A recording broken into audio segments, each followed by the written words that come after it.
भगवान कल्कि को क्यों दिखाई जाती है काले घोड़े की सवारी? शास्त्रों में कल्कि अवतार को कौन से नंबर का अवतार बताया है? लास्ट।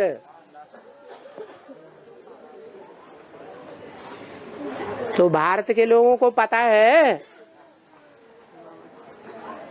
कि लास्ट से पहले के जो अवतार हैं वो कब हुए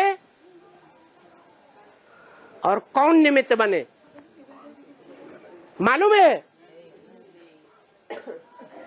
तो फिर कल के अवतार के ऊपर कैसे विश्वास कर लेंगे?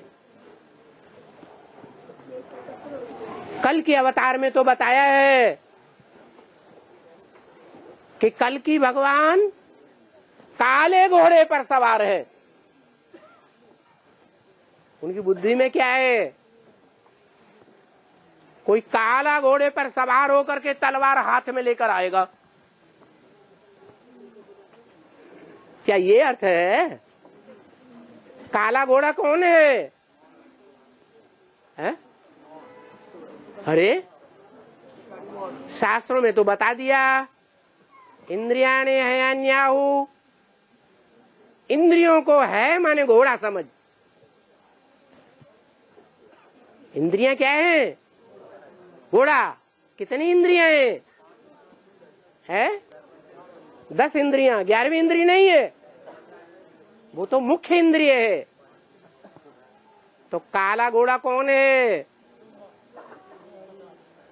मन रूपी ब्रह्मा।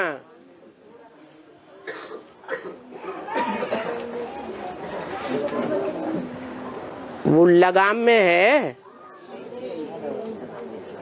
श्रीमत रूपी लगाम के अंदर है। श्रीमत देने वाले को पहचानता है? नहीं जानता। तो लगाम के अंदर रहना भी नहीं जानता। बिना लगाम के घोड़ा जैसे कंट्रोल नहीं आता, ऐसे वो तामसी घोड़ा है, इसलिए काला दिखाया है। जानवर के रूप में घोड़ा है या ह्यूमन घोड़ा है तो लोग समझेंगे, है? ये बातें मनुष्य कैसे समझेंगे? कवियों की भाषा तो कवियों के द्वारा ही समझाई जा सकती है। दुनिया का बड़े से बड़ा कवि है, गीता का गीत गाने वाला भगवान।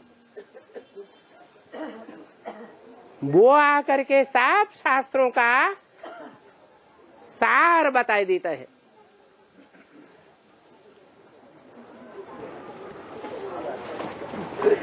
और ये नहीं बताया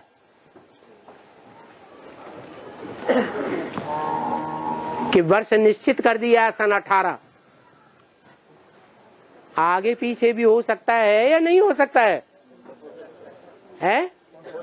ज्ञान मार्ग में तिथि तारीखें निश्चित की जाती हैं क्या? नहीं की जाती। उससे पहले भी हो सकता है, उसके बाद भी हो सकता है। जो कलंकिधार का के बारे में जो बताया है, काले घोड़े पर तलवार लेकर के संपत्ति गांव में आएगा, दुष्टों को संहार करेगा, तो यहाँ उसका कैसे मेल है? कहाँ से मेल, कैसे मेल? घोड़ा कौन सा है? यहाँ शरीर रूपी रथ है। रथ की बात नहीं, घोड़ा कौन सा है? मन रूपी घोड़ा है। इस मन रूपी घोड़े को कलंकीधर के अलावा और कोई कंट्रोल नहीं कर पाता। उसका रंग कैसा है घोड़े का? काला क्यों है? क्योंकि कृष्ण जितना काला दिखाया गया है उतना और कोई देवता को काला नहीं गायन है। तो मन रूपी घोड़ा काला है। उस घोड़े को कंट्रोल में करके बुद्ध रूपी लगाम हाथ में पकड़ के दूसरे हाथ में ज्ञान की तलवार उठाई हुई है और कलंकों को धारण किया हुआ है। दुनिया कलंक लगाती है। टीवी में कलंक, अखबारों में कलंक, रेडियो में कलंक, इंटरनेट में कलंक। कलंकों की बौछार होती है और वो बड़े आराम से उन कलंकों को स्वीकार कर लेता है, धारण कर लेता है। इसलिए कलंक की दर अवतार गाया हुआ है।